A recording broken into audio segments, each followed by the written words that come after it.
Why is it important to drive risk stewardship conversations in public sector organisations? So risk stewardship conversations in the public sector is very important because you have objectives as an organization, often to serve the public and to support a certain budget and goal that the state has. So it's very important that the organization is engaged in risk stewardship and caring as a group about those objectives that you've set out. And it's also important because it's in the public view. You really care about what the results are in the community organization and how you're viewed in achieving those goals. So it's a very important conversation to have about risk stewardship. Is the risk manager accountable for setting their organisation's risk appetite and tolerance? The risk manager is often a key part of setting the risk organization. They can often drive that conversation. But generally, it's important to have the top management involved in setting the appetite and tolerance. So senior management and often the board is the one that can say, as an organization, we think we can tolerate this much and not that much. And that discussion is often led and pushed and facilitated by the risk manager. And then equally, hopefully driven down into the organization so that all of the different business areas and divisions are all on board and pulling towards the same goals. How can risk managers successfully start a strategic risk management conversation with their organisation? One of the challenges that risk managers face is trying to move the organization from a focus on operational risk to a focus on strategic risk. But this is where the fun is, because you can go from looking at the current challenges that you're facing to where are you going as an organization, out to 3 to 5 years and maybe longer. So risk managers are in a great position to use some of the risk analysis techniques and the risk quantification and risk treatment goals that they have and apply those to strategy.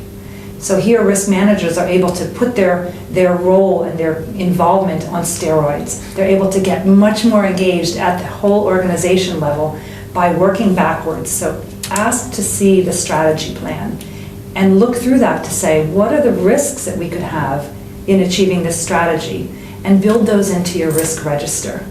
Start to look at your key performance indicators and develop key risk indicators. So what are the challenges that we may have in those, and tie those risks directly into your strategy. And suddenly the risk manager has become involved and contributing to the long-term success of the organization. What are the common challenges in implementing enterprise risk management? When we look at implementing enterprise risk management, or as I like to call it, enterprise resilience management, one of the key challenges is to identify all of the exposures. We talked earlier about not just looking for operational risk, but really looking at long-term strategic risk and what could hinder you from getting to those bigger goals. So that's one of the issues, is getting those long-term strategy issues onto your risk register so that someone is monitoring them and starting to treat those before they happen. That can also come about through key risk indicators and other leading indicators that you can watch for as an organization to see whether those risks are actually emerging and might impact you. The other key challenge is looking at the tone at the top. As often discussed, it's important to have senior management support for these efforts so that there's a recognition across the company that if we do these things, senior management, and particularly often the finance area, thinks it will have a positive impact and benefit to us. The final challenge is around risk identification. So you can't manage what you can't see. It's really important to have a tool that is consistent and repeatable and lays out your risk in a very logical way in terms of cause and effect, so that you know what triggers or driving factors you need to try to manage in the treatment of those risks. So it's very important to have that risk identification that's occurring on a regular basis, not just in risk areas, but in the project areas, in IT, in human resources, all across the company, having one consistent voice and way to look at risk as an opportunity. How can you effectively measure risk management in the public sector? So in public sector organizations, it can often be challenging to measure success.